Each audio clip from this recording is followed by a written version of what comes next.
ప్రశాంతంగా నిద్రపోయేందుకు నీంద్ యాప్లోకి అడుగుపెట్టండి. ఈ క్షణమే నీంద్ యాప్ను డౌన్లోడ్ చేసుకోండి.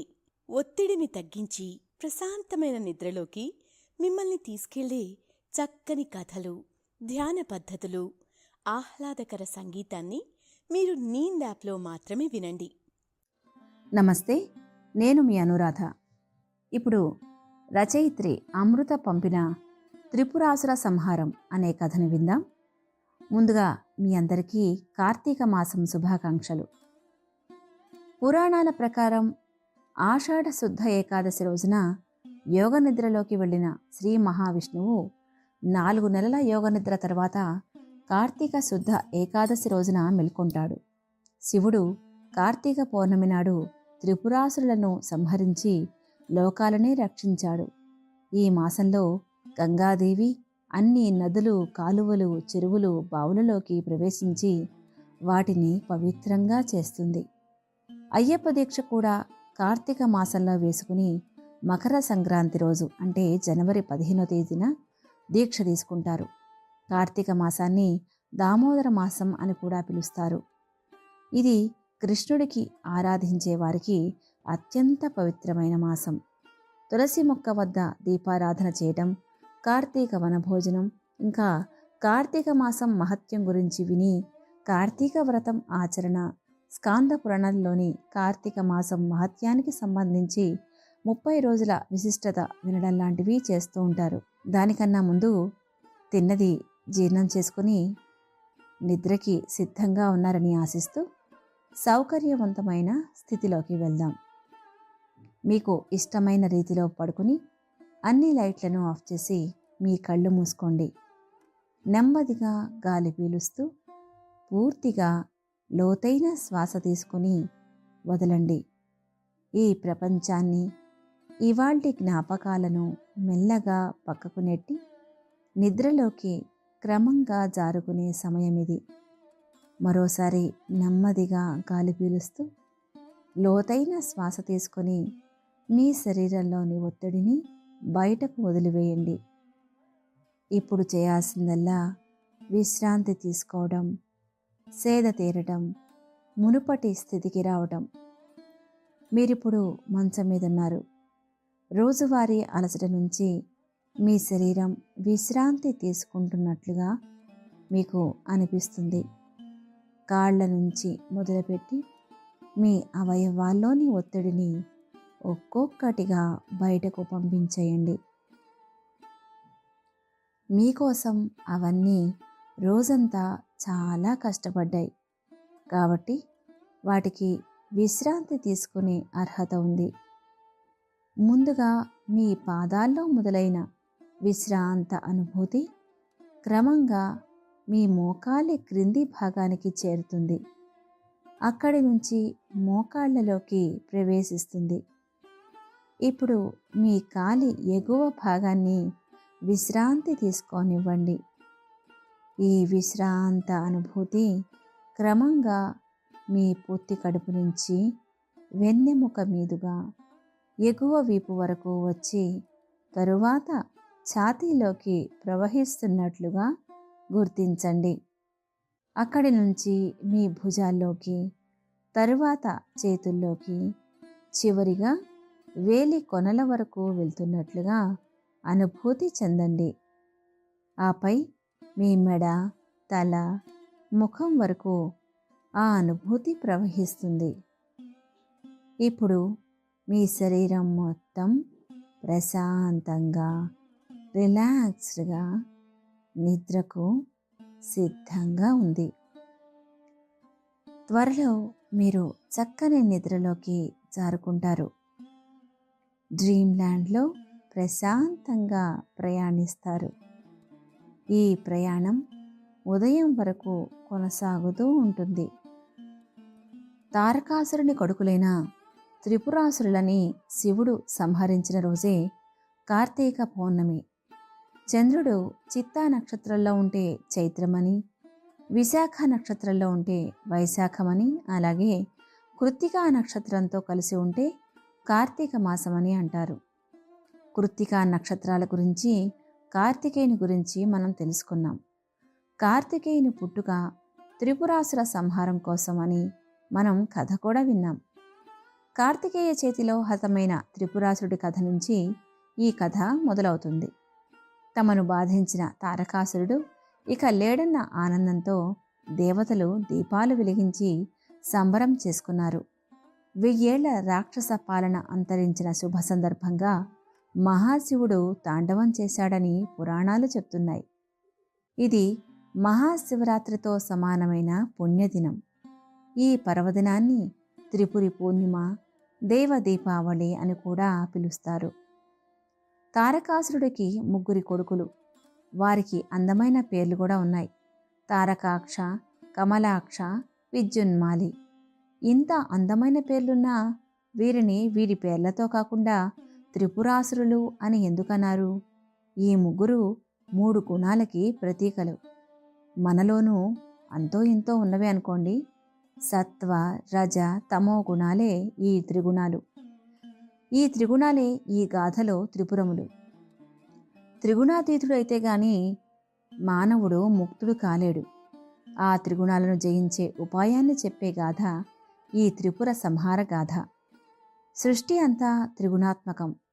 త్రిగుణములు సమాన స్థితిలో ఉండటమే శాంతి. వాటి ప్రకోపమే లోకంలో ప్రళయం. వ్యక్తి విషయంలోనూ అంతే. అదే రోగం. త్రిగుణాలే లోకంలో సుఖదుఖాలకే కారణాలవుతున్నాయి. నేను అనే భావనను దేహం మీద నుండి ఆత్మ వైపుకు మళ్లించాలి.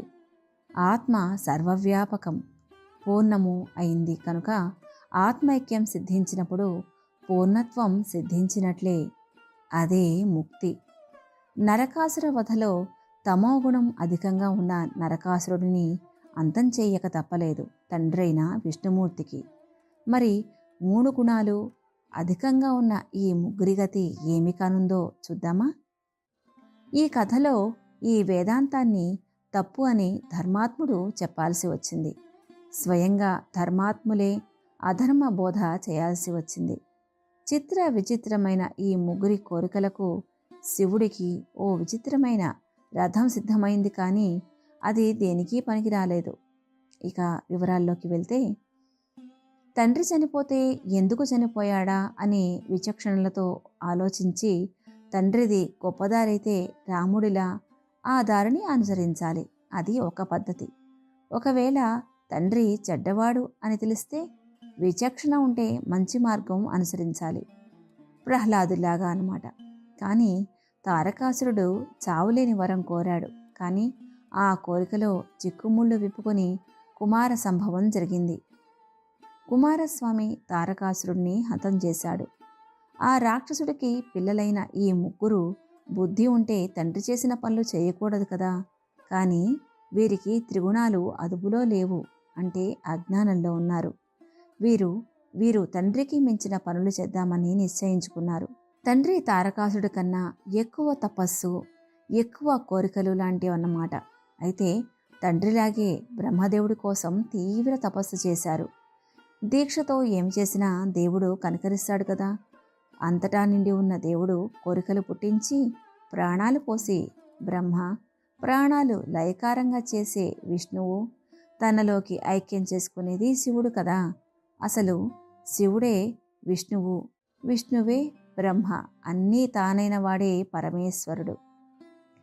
నీ ఆనలేనిదే రచింపజాలున విశ్వనాటకం సదాశివ అన్నట్లు ఇప్పుడు బ్రహ్మమాయ చూడండి.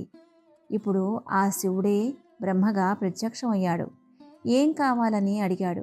ఈ అజ్ఞానులు చావులేని వరం కోరారు. అప్పుడు బ్రహ్మ, చూడండి నాయన్లారా, అలాంటి వరం నేను ఇవ్వలేను. మీ తండ్రి కూడా ఇలాగే అడిగాడు, నేను కాదన్నాను. మెలిక తిప్పి అడిగాడు, కానీ మిగలలేదు. పుట్టిన జీవాత్మ మరణించాలి కదా, పాపపుణ్యాలను అనుభవించి తీరవలసిందే అని చెప్పడం పూర్తయ్యేలోపే ఆ త్రిపురాసురులు, సర్లే స్వామి, నువ్వు మా కోరికలు తీర్చలేని అసమర్థుడివి, కానీ ఏదో మేము తపస్సు చేస్తే వచ్చావు కనుక నీకు వీలయ్యే కోరిక అడుగుతానులే అన్నారు. బ్రహ్మ వారి వెర్రి మాటలకు నవ్వుకున్నాడు. ఈలోగా వారు, ఓ కమలోద్భవ, అంటే కొరంలో పుట్టిన దానిలో పుట్టినవాడా, నువ్వు కూడా పుట్టావు కదా, నువ్వు కూడా అంతం కావాల్సిందే అనే దెప్పిపొడుస్తూ, మాకు సకల సంపత్తి కావాలి, ఐశ్వర్యం కీర్తి మెండుగా ఉండాలి. అయితే మేము వేరే వారితో సమానంగా కాకుండా, భూమి మీద కాకుండా ఆకాశంలో తిరుగుతూ ఉండాలి. 3 నగరాలను 3 లోకాలలోనూ సంచరించే వాటిని నిర్మించి మాకు ఇవ్వు. మమ్మల్ని చూసి అందరూ భయపడాలి. మాకు ఉన్నది చూసి ఈర్ష్యపడేంత ధన సంపద మాకు కావాలి. ఆ సంపద ఉన్న ఆకాశంలో 3 ఎగిరేలా నగరాలని మేము అధిరోహించి త్రిలోకాలలోనూ సంచరిస్తాం. ఆ 3 నగరాలు సరళ రేఖలోకి రావాలంటే 1000 ఏళ్లకొకసారి ఓ క్షణం పాటు కలిసేలా రావాలి. అప్పటి వరకు ఆకాశంలోనే సంచరించాలి. ఇక మా చావుని కూడా మేమే నిర్ణయించుకుంటాం. మేము ఆరాధించే శివుడే మమ్మల్ని చంపాలి. అది కూడా మా తండ్రి పెట్టిన మెలిక కన్నా మెలికలతో కూడిన కోరిక. విను, మమ్మల్ని చంపేవాడు మధ్యాహ్న కాలంలో చంద్రుడు పుష్య నక్షత్రయుక్తుడై అభిజిత్ లగ్నంలో ఉండగా ఆ 3 నగరాలు ఒకే స్థానంలోకి వచ్చినప్పుడు సర్వదేవతా స్వరూపుడైన శంకరుడు ఎవరి ఊహకు అందని రథాన్ని అధిరోహించిన వాడై అచింత్యమైన ఒకే ఒక బాణంతో మా నగరాలను భేదించుగాక. ఆ నగరాలు ఆకాశంలో నల్లని మేఘాల మధ్య ఒకదానిపై ఒకటి ఉండి కంటికి కనిపించకుండా ఉండుగాక. ఆ 3 పురాలు కలిసి ఒకటిగా ఉండి మేము అన్యోన్యంగా ఉండదముగాక అని కోరారు. బ్రహ్మ ఆశ్చర్యపోయాడు. ఒకవైపు ఎలాగో చేస్తారని తెలిసి ఐశ్వర్యంతో కూడిన విలాసాలు అడుగుతున్నారు. మరోవైపు తాము ఆరాధించే శివుడే చంపాలి అంటున్నారు. 1000 ఏళ్లకొక్కసారి ఒక్క క్షణం కలిసే నగరాలు కావాలి. శివుడు ఒక్క బాణంతో సంహరించాలి. అది కూడా ముందు ఎప్పుడూ లేని రథం ఎక్కి. ఇంత కాసేపులో ఇన్ని మెలికలు పెట్టిన వారి కోరిక ఆశ్చర్యపరచిన తారకాక్షుడికి బంగారు నగరాన్ని, కమలాక్షకుడికి వెండి నగరాన్ని, విద్యున్మాలికి ఇనుప నగరాన్ని కోరినట్టే కట్టమని మయుడిని ఆహ్వానించి వారు కోరిన చావు అనుకున్నట్లే జరుగుతుందని చెప్పి వెళ్ళిపోయాడు. అదే శివుడి పలికిన వాక్కు. మయుడితో దివ్యమణి స్థగిత నానాప్రసాద విరాజితము, సూర్యమండల సంకాశము, పద్మరాగ సమాకీర్ణము, నందనవనానికి సమాన ఉద్యానవనము, మత్త మాతంగ తురంగ రథ శివికాభిరలంకృతమైన 3 నగరాలలోనూ రుద్రాలయము, అగ్నిహోత్రశాల, వేదాధ్యయన పాఠశాల, గోశాల, వేదశాస్త్ర నిపుణులైన విప్రులు, శాస్త్రతత్వాన్ని తెలుసుకున్న బ్రాహ్మణులు, అగ్నిహోత్ర సమానులైన అహితాగ్నులు, భార్యాబిడ్డలతో ఉండేలా నిర్మాణం జరిగింది. వేదశాస్త్ర పురాణాలలో చెప్పబడిన ధర్మాలను ఆచరించే ప్రజలతో ఆ నగరాలు నిండి ఉన్నాయి. అక్కడ ప్రజలందరూ శివభక్తులే. ప్రతి ఇంట్లోనూ శివమందిరం, ఒక శివలింగం ఉన్నాయి. తమ నగరాలను శాంతంగా ఉంచుకుని దేవతలను దోచుకునేందుకు ఇతర లోకాల వారిని భయపెట్టి పనిలపడ్డారు త్రిపురాసురులు. ఈ దారుణాలను తట్టుకోలేక దేవతలు శివుడి దగ్గరకు వెళ్ళి, స్వామి, ఆ 3 నీ చేతిలో చస్తామంటున్నారు. నువ్వే ఏదో ఒకటి చేసి వారిని చంపి మాకు శాంతి చేకూర్చు అని ప్రార్థించారు. కానీ శివుడు, నిజమే కానీ ఏ కారణంతో సంహరించాలి? త్రిపురాధ్యక్షుడైన మయుడు ఇప్పుడు వారికి తోడు. వీరి నగరాలలోని స్త్రీ పురుషులు వేదధర్మాన్ని తప్పకుండా పాటిస్తున్నారు. విశేషించి వారందరూ విభూతి ధారణ, లింగ పూజ నిరంతరం చేసే శివభక్తులు. ఇంకా పంచాక్షరీ మంత్ర పరాయణులు. మీ కష్టాలు నాకు తెలిసినా అక్కడ ఉన్నవారు బ్రాహ్మణులు. వారిని చంపితే బ్రహ్మహత్యా పాతకం చుట్టుకుంటుంది. వీరిని చంపితే మిత్రద్రోహం. ఏం చెయ్యను? మిత్రద్రోహానికి కృతజ్ఞతకు నిష్కృతి లేదు. అయినా మీకు అన్యాయం చేయలేను. ఈ పరిస్థితిలో మీరు నారాయణుడికే నివేదించండి అన్నాడు శివుడు. విషయాన్ని విన్నవించి హరికి తమ గోడును చెప్పుకొని మార్గం చెప్పమన్నారు దేవతలు. నీ సైగ కానిదే జగాన సాగున ఆ దివ్యపాలనం సదాశివ అన్నట్లు ఇప్పుడు విష్ణుమాయ చూడండి. దేవతలు మొరాలకించిన హరి వారితో ఇలా అన్నాడు. శంకరుడు చెప్పింది సత్యమే. సనాతన ధర్మం ఉన్న చోట దుఃఖం ఉండదు. ధర్మస్వరూపమే దైవం. నేను దేవతా పక్షపాతినని మీకు తెలుసు. ధర్మాచరణలో ఉన్నవారికి దైవంతో పనిలేదు. దైవం కూడా వానికి ఏ విధమైన మేలు కీడులు తలపెట్టలేదు. వాడు ఆచరిస్తున్న ధర్మమే వానికి సుఖాలను ఇస్తుంది. కాబట్టి ముందుగా త్రిపురాసుల రాజ్యంలో సనాతన ధర్మానికి హాని కలిగించి వారిని తప్పుదోవ పట్టించాలి. శివపూజ మానివేస్తే తరువాత కార్యం దానంతర అదే చక్కబడుతుంది అన్నాడు హరి. అనంతరం ఒక మాయా పురుషుని సృష్టించాడు. ఆ పురుషుడు జుట్టులేని గుండువాడు. మాసిన వస్త్రాలను ధరించి జలపాత్రని తాడుతో కట్టి భుజానికి వేలాడి తీసుకున్నాడు. చేతిలో మణిని ధరించి దానిని పదే పదే త్రిప్పుతున్నాడు. చేతి మణికట్టు వరకు వస్త్రాన్ని ధరించాడు. చిక్కిన ముఖంతో భయంతో నిండిన స్వరంతో ధర్మం పలుకుతున్నాడు. ఆ పురుషుడు హరికి నమస్కరించినాక హరి తారకాసురుడు కొడుకుల గురించి చెప్పాడు. ఓ యతి, పెద్దవాడు తారకాక్షుడు, రెండోవాని పేరు విద్యున్మాలి, మూడోవాడు కమలాక్షుడు, ముగ్గురు సమాన బలులు. వారు జితేంద్రియులు, దృఢచిత్తులు, మనోనిగ్రహులు, సత్యవాక్య పరాయణులు, విశేషించి దేవతాద్రోహులు. వారు తండ్రి మరణానికి దుఃఖించి మృత్యువును జయించాలనే సంకల్పంతో సకల భోగాలను త్యజించి మేరు పర్వతం వద్ద తీవ్రమైన తపస్సు చేశారు. మీరు ప్రత్యక్షమై కోరికలు వరాన్ని అనుగ్రహించారు. ప్రశాంతంగా నిద్రపోయేందుకు నీంద్ యాప్లోకి అడుగుపెట్టండి. ఈ క్షణమే నీంద్ యాప్ను డౌన్లోడ్ చేసుకోండి. ఒత్తిడిని తగ్గించి ప్రశాంతమైన నిద్రలోకి మిమ్మల్ని తీసుకెళ్లే చక్కని కథలు, ధ్యాన పద్ధతులు, ఆహ్లాదకర సంగీతాన్ని మీరు నీంద్ యాప్లో మాత్రమే వినండి. సిరి సంపదలు, భోగభాగ్యాలు, ధనకనక వస్తు వాహనాదులు ఎన్నో కోరారు. ఏది నిత్యము సత్యము కాదని తెలియక సుగుణ రూపాన్ని సద్వినియోగం వారి నగరాల్లో మాత్రమే చేస్తూ మిగిలిన వారిని హింసిస్తున్నారు. కాబట్టి వారిలో ఉన్న కాస్త ధర్మం, భక్తి నశించేలా చేయాలి అన్నాడు. వెంటనే యతి త్రిపురాసుర నగరానికి వెళ్ళాడు. సనాతన ధర్మం కంటే తీయగా అధర్మం బోధిస్తున్నాడు. చెడ్డ పనులు చేయమని తేనె పూసినట్టు చెప్తున్నాడు. ఆచరించకూడనివి ఆచరించమని తీయగా రాగయుక్తంగా తాళల్లో పాడుతున్నాడు. కానీ ఎవరూ పట్టించుకోవట్లేదు. దైవ కార్యానికి సాయం చేద్దామని నారదుడు యతి దగ్గరికి వచ్చి, అబ్బా, ఎంత తీయగా పాడుతున్నారు స్వామి, ఎంత గొప్పవారిలా ఉన్నారు. మీరు పాడేవి ఆచరించామనేవన్నీ నిజాలే అన్నట్లున్నాయి, కానీ మీ పలుకులు ఎవరూ వినట్లేదు. అయినా పర్లేదు, వారి అజ్ఞానం అనుకుందాం, మీరు పాడండి అని శ్రద్ధగా వినడం చూసి ప్రజలు ఆశ్చర్యపోయి ఆలోచనలో పడ్డారు. ఆపై నారదుడు నేరుగా త్రిపురాధిపతుల దగ్గరికి వెళ్ళి ఇలా ఉపదేశించాడు. ఓ తారకపుత్రులారా, మన నగరానికి ధర్మనిష్ఠుడు, సర్వవిద్యాపారంగతుడు, వేదసారాన్ని ఎరిగినవాడు వచ్చాడు. పేరు యతి. కలిశారా? లేకపోతే వెంటనే కలమండి. నేను అనేక మంది మహానుభావులను చూశాను, అనేక ధర్మాలను విన్నాను. అవేవి ఈ యతి చెప్పు ధర్మానికి సాటిరావు. అతను చెప్పిందే సనాతన ధర్మమని, వేదసారమని నా మనసుకు తోస్తున్నది. నేను ఆయన వద్ద దీక్ష తీసుకున్నాను. మీరు కూడా దీక్షా స్వీకారం చేయండి అన్నాడు. అంత గొప్ప ధర్మబోధ ఏమిటా అన్న కుతూహలం ఆ ముగ్గురు అసురులకే కలిగింది. నారదుని మాటలు విన్న ఆ రాక్షసరాజులు యతిని దర్శించి, ఓ యతిశ్రేష్ఠ, మాకు కూడా దీక్షనియ్యండి అని వేడుకున్నారు. తన పాచిక పారినందుకు ఆ మాయాయతి సంతోషించి తన శాస్త్రంలో చెప్పబడిన విధానంలో త్రిపురాసులకి దీక్షనిచ్చాడు. ఇకపై చెప్పేది వీరిని మాయ చేయాలని అర్థం చేసుకున్నాడు.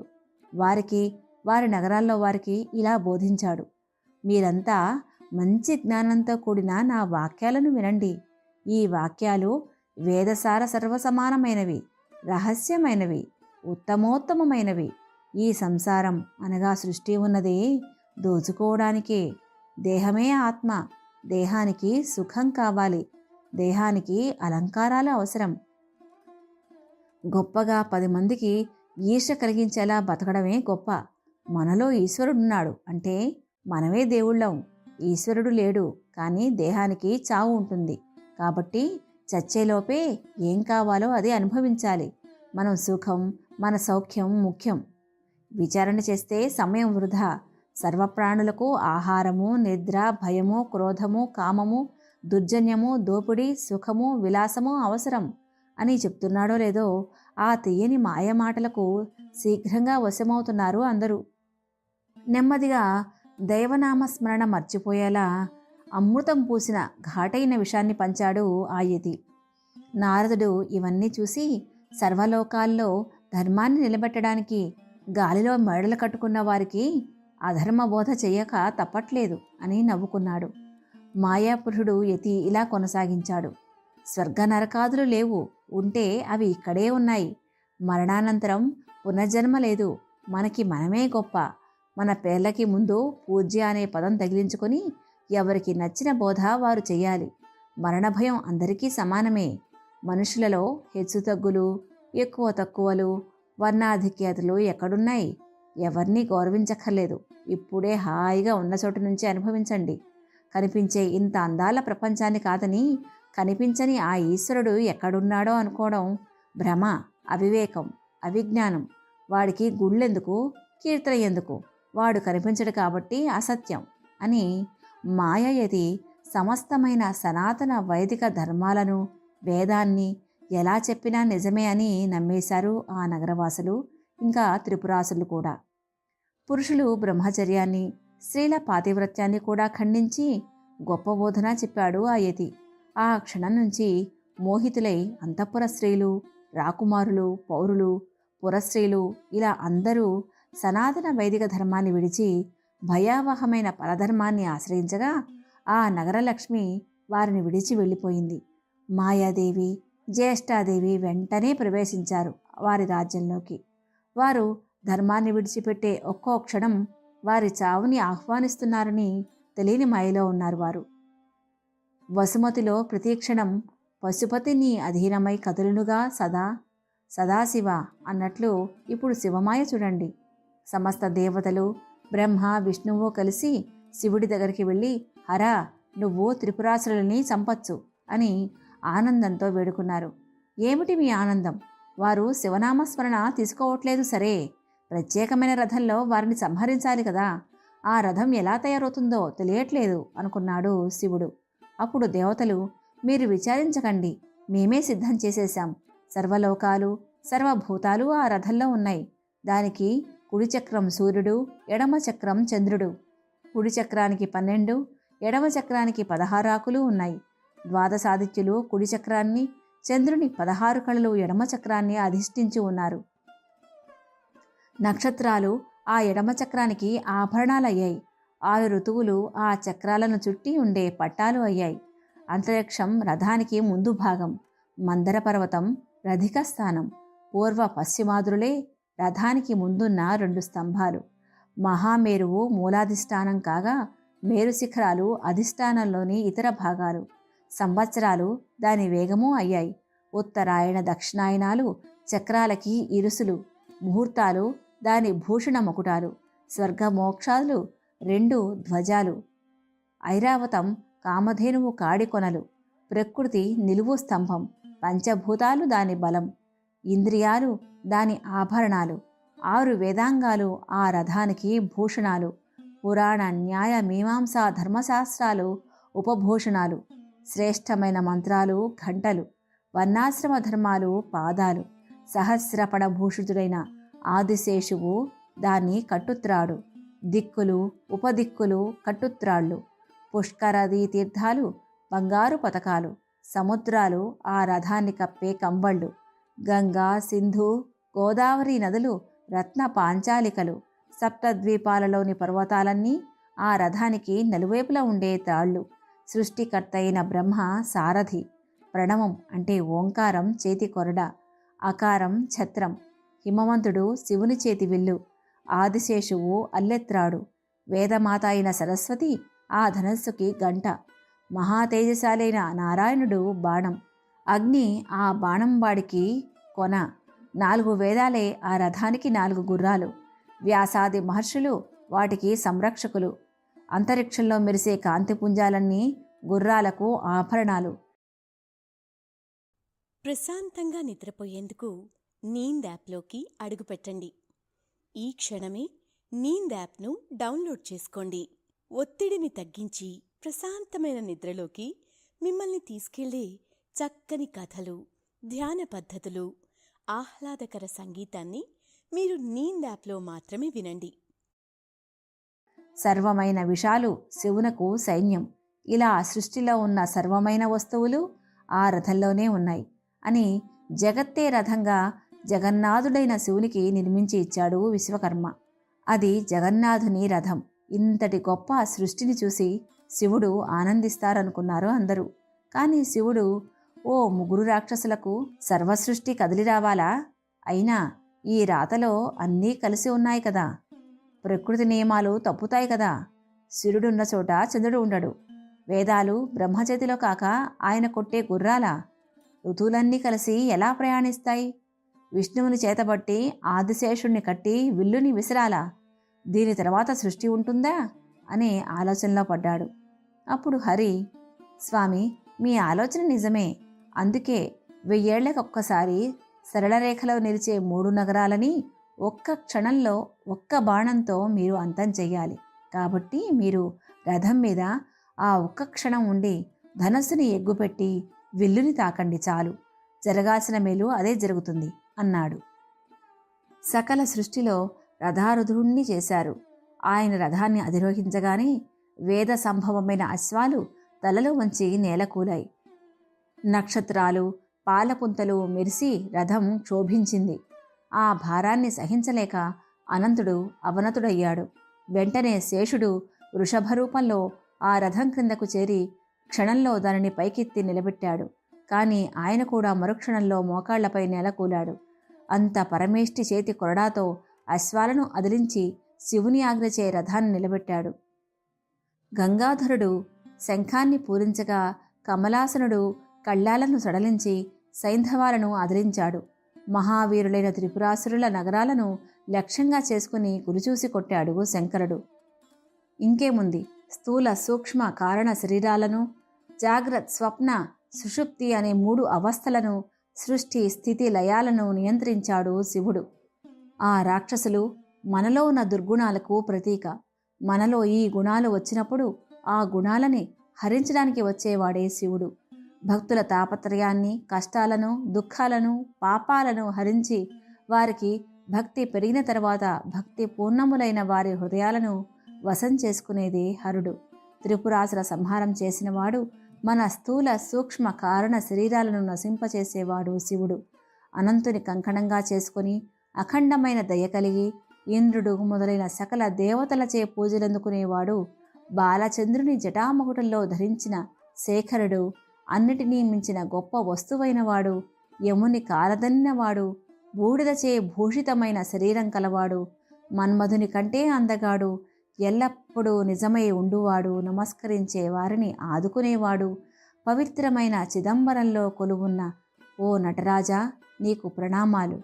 ప్రభుం ప్రాణనాథం విభుం విశ్వనాథం జగన్నాథనాథం సదానందభాజాం భవద్దివ్య భూతేశ్వరం భూతనాథం శివం శంకరం శంభుమీశానమీడే. కార్తీక పౌర్ణమి అటు శివుడికి ఇటు విష్ణుమూర్తికి కూడా ప్రియమైన రోజు. ఈ రోజున దీపం వెలిగిస్తే తెలిసి తెలియక చేసే పాపాలన్నీ హరించుకుపోతాయి. కార్తీక పౌర్ణమి రోజున రుద్రాభిషేకం చేయిస్తారు. అంతేకాదు సత్యనారాయణ వ్రతం చేసుకోవడం కూడా చాలా శ్రేష్టం. కార్తీక పౌర్ణమి నాడు తెల్లవారుజామున సముద్రము లేదా నదిలో స్నానం చేయడం శుభప్రదం. నదిలో స్నానం చేసే అవకాశం లేని వారు ఉదయాన్నే లేచి స్నానం ముగించి ఆలయానికి వెళ్ళి దైవదర్శనం చేసుకోవాలి. సూర్యోదయం జరిగే సమయానికి కృతికలు కూడా కనిపించే అవకాశం ఉంటుంది. ఈ కార్తీక మాసంలో రోజంతా ఉపవాసం ఉండి సాయంత్రం 365 ఒత్తులతో కూడిన దీపాన్ని వెలిగిస్తారు. రోజుకు 1 ఒత్తి చొప్పున ఏడాది మొత్తాన్ని సూచిస్తాయి. ఈ ఒత్తులు శివాలయంలో దీపాలు వెలిగిస్తారు. అలా వీలు కాని వారు ఇంట్లోనే దేవుడి ముందు లేదా తులసి కోట ఎదుట ముందు దీపం వెలిగిస్తారు. కార్తీక పౌర్ణమి నాడు శివాలయంలో దీపారాధన చేయడం అంటే ముక్కోటి దేవతలను పూజించటమే. సకల పుణ్య నదుల్లో స్నానం చేసిన ఫలం దక్కుతుంది. దీపారాధనతో ఇహలోకంలో సుఖసౌఖ్యాలు, పరలోకంలో ముక్తి లభిస్తాయి. అలాగే కార్తీక పౌర్ణమి జైనులకు, పంజాబీలకు కూడా విశిష్ట పర్వదినం. గురునానక్ జయంతి కూడా ఈరోజే. ఈ విశేష పర్వదినాన గంగా మహోత్సవం కూడా నిర్వహిస్తారు. ఇంత విశిష్టత ఉన్న ఈ రోజున గురించి తెలుసుకున్నాం కదా. ఈ కార్తీక మాసంలో సకల దేవతల అనుగ్రహం మీ అందరికీ కలగాలని ఆశిస్తూ వంగజాబులిని జడను ముడుచుకొని విషపు నాగులను చంకనెత్తుకొని నిలకడ నెరుగని గంగనేలి ఏ వంకలేని నా వంకనొక్క కడగంటి చూపు పడనీయవేని నీ కింకరునిక సేవించుకొందురా. ఇంకెన్నో మంచి కథలను మనం నీందులో పంచుకోవాలని శివుడి ఆనతి కోరుకుంటూ శుభరాత్రి. ఓం నమః శివాయ.